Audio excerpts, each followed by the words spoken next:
Justice আল আল্লামা শেখ আল মুফতি আত্তাকি আল ওসমানী হাফিজাহুল্লাহ, যিনি বর্তমান বিশ্বের সবচেয়ে বড় মুফতি, অর্থাৎ যাকে গ্র্যান্ড মুফতি বলা হয়। ওনার কয়েকজন ছাত্র রয়েছে আমাদের বাংলাদেশে, যেমন আল্লামা মুফতি দেলাওয়ার হোসেন হাফিজাহুল্লাহ এবং আব্দুল মালেক হাফিজাহুল্লাহ, হারুন ইজহার হাফিজাহুল্লাহ এবং এনায়েতুল্লাহ আব্বাসী হাফিজাহুল্লাহ। তো আল আল্লামা মুফতি তাকি আল ওসমানী উনি ওনার ফাতাওয়ায়ে ওসমানীতে একটি ঘটনা লিখেছেন যে একজন ব্যক্তি ওনাকে প্রশ্ন করেছেন যে হুজুর, কোনো ব্যক্তি, কোনো আকেল বালেক ব্যক্তি যদি উলামা একরামকে লুতি অর্থাৎ লাওয়াতাতকারী বা সমকামী বলে গালি দেয়, বা উলামা একরামকে বলে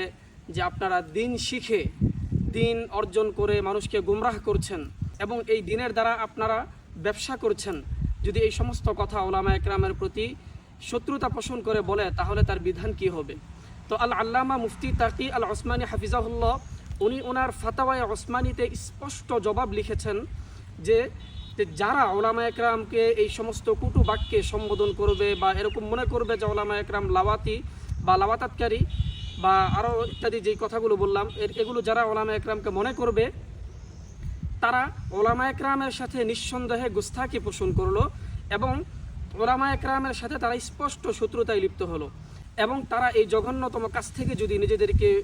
বাঁচাতে চায়, তাহলে তাদের জন্য করণীয় হচ্ছে যে তারা সত্য দিল থেকে সত্যিকারের তারা তওবা করবে আল্লাহ তাআলার কাছে। শুধু তওবা করলেই হবে না, বরং এলান দিয়ে তওবা করতে হবে, মানুষকে জানিয়ে তওবা করতে হবে যে আমি উলামা একরামকে এরকম কথা বলেছি, যার কারণে আমি আজকে আপনাদের সবাইকে জানিয়ে আমি এই সমস্ত কথাগুলো উইথড্র করে নিচ্ছি। তো এই কাজটা তাকে করতে হবে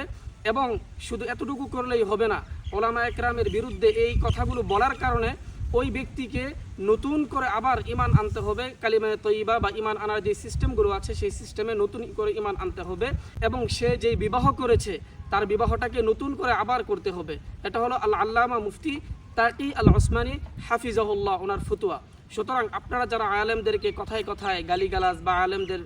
মাকামের ক্ষেত্রে আপনারা যারা আলেমদের সাথে গুস্তাখি পোষণ করেন, আপনারা একটু চিন্তা ভাবনা করে আলেমদের শানে কথা বলবেন। আল্লাহ তাআলা আপনাদেরকে বুঝার তৌফিক দান করুন এবং আলেমদেরকে সম্মান এবং তাদেরকে কদর করার তৌফিক দান করুন।